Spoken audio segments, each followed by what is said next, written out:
Alright, guys, story time.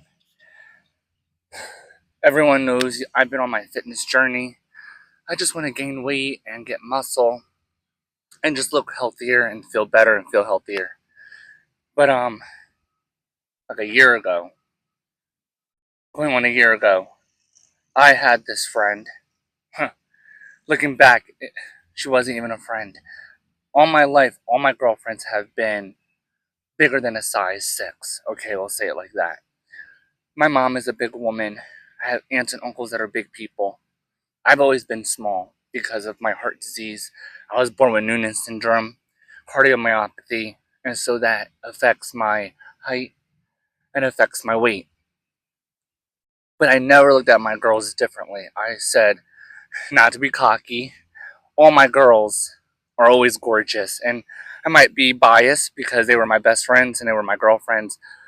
But any girl that comes into my life, that comes into my circle, that comes into my space, I always love them and show them respect. And it's just sad that I never got it myself. And girls always made a comment on my body, knowing I had body dysmorphia, just always found a way to pick and nag about every little thing that I hated about myself or I struggled with.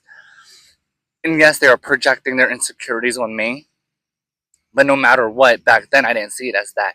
They were just they were always just cruel and nasty and mean and hurtful. And they didn't care because they needed to feel better about themselves. Looking back now, I think one of my friends, who's probably the smallest, was like a size probably 10.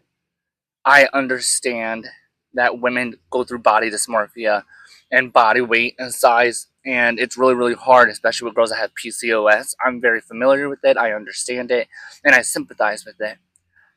But even on the other spectrum of being too underweight, too skinny, like the lowest weight I dropped was like 109, and I had to go into the psych ward for that. And so a lot of my girlfriends knew it doesn't matter how big or how small you are, you're still going to always have the same feelings of self-hate. And so that being said, I had a girlfriend, and she said, I was so bony, I was like 112 pounds. And she said, if I could take a shot in between your collarbone and your neck muscles, you're too skinny. Everyone was laughing. But I always gave my girlfriends the benefit of the doubt. I always gave my girlfriends respect. I never wanted to step on their toes, even though they always stepped on mine. And when I would express how I feel, because they're narcissistic, oh, you're taking it too serious, or you're so emotional, you're a guy, you're not supposed to be this emotional, but you're allowing me to wear heels and skirts and grow my hair out long. Whatever, it's